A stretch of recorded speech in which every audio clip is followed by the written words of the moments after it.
আসসালামু আলাইকুম প্রিয় দর্শক, কেমন আছেন? আশা করি ভালো আছেন। আরে কিচেনে আপনাদের স্বাগতম।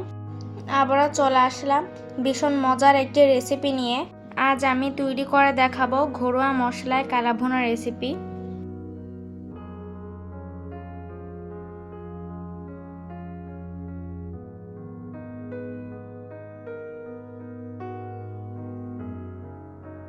প্রথমে আমরা একটি মশলা তৈরি করে নেব। তার জন্য এখানে আমি নিয়েছি 7 থেকে 8টি এলাচ, 2 টুকরো দারচিনি, একটি জায়ফল, জয়িত্রী, 2টি কালো এলাচ, লবঙ্গ, 2টি স্টার এনিজ, 1 টেবিল চামচ কালো গোলমরিচ, আর নিয়েছি 1.5 টেবিল চামচ রাঁধুনি এবং জিরা। এবার এগুলো গুঁড়ো করে নেব। এখানে আমি গরুর মাংস নিয়েছি 2 কেজি। মাংসটা আমি ভালো করে ধুয়ে পরিষ্কার করে নিয়েছি। এবার আমি দিয়ে দিচ্ছি 3 টেবিল চামচ আদা বাটা, 2 টেবিল চামচ রসুন বাটা,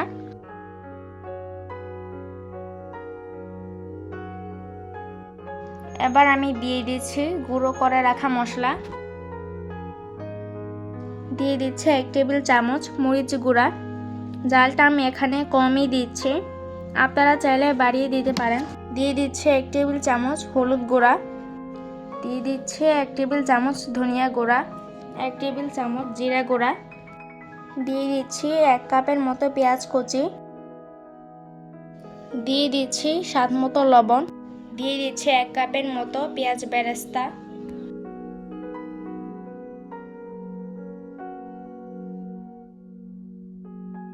পেঁয়াজ বেরেস্তার যে তেলটা ছিল সেখান থেকে 1 কাপের মতো তেল দিয়ে দিচ্ছি।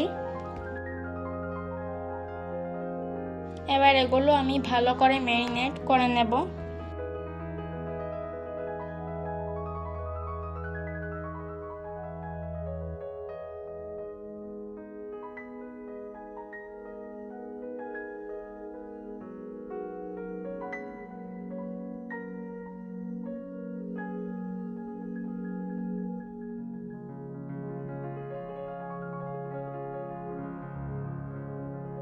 এবার 30 মিনিটের জন্য রেস্টে রেখে দেব।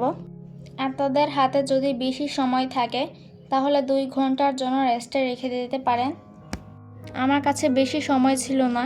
ফিরে আসছে 30 মিনিট পর। এখন আমি চুলায় বসিয়ে দিচ্ছি।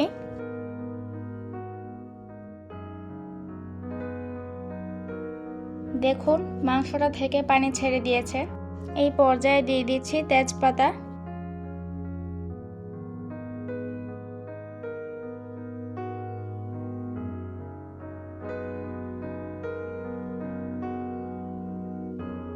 এবার আমি ভালো করে নাড়াচাড়া করে ঢাকনা দিয়ে ঢেকে কষিয়ে নেব।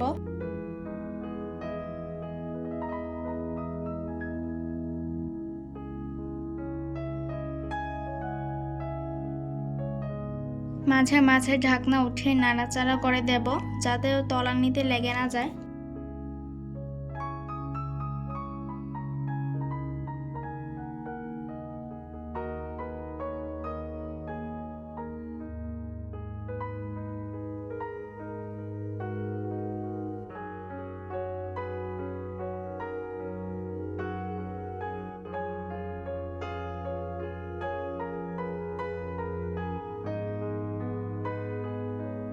দেখুন মাংসটাতে কি সুন্দর একটা কালার চলে আসছে। পানিটা পুরোপুরি শুকিয়ে গেলে এই পর্যায়ে বাগার দিয়ে নেব।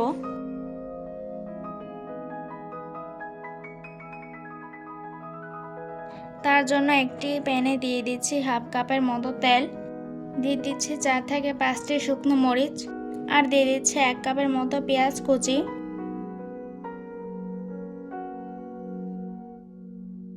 এবার এগুলো গোল্ডেন কালার করে ভেজে নেব।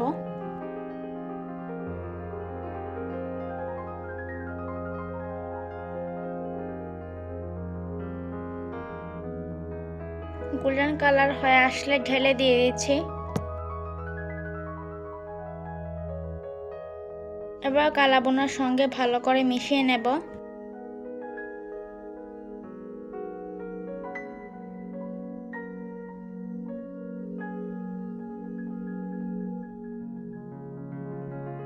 এবার 1 চা চামচ মুড়ি বা মিষ্টি জিরা গুঁড়ো করে দিয়ে দিচ্ছি। এবার ভালো করে মিশিয়ে নেব। এবার দিয়ে দিচ্ছি পেঁয়াজ কিউব। এখানে আমি 2টা পেঁয়াজ 4 ভাগ করে কেটে নিয়েছি। এবার ভালো করে মিশিয়ে নেব।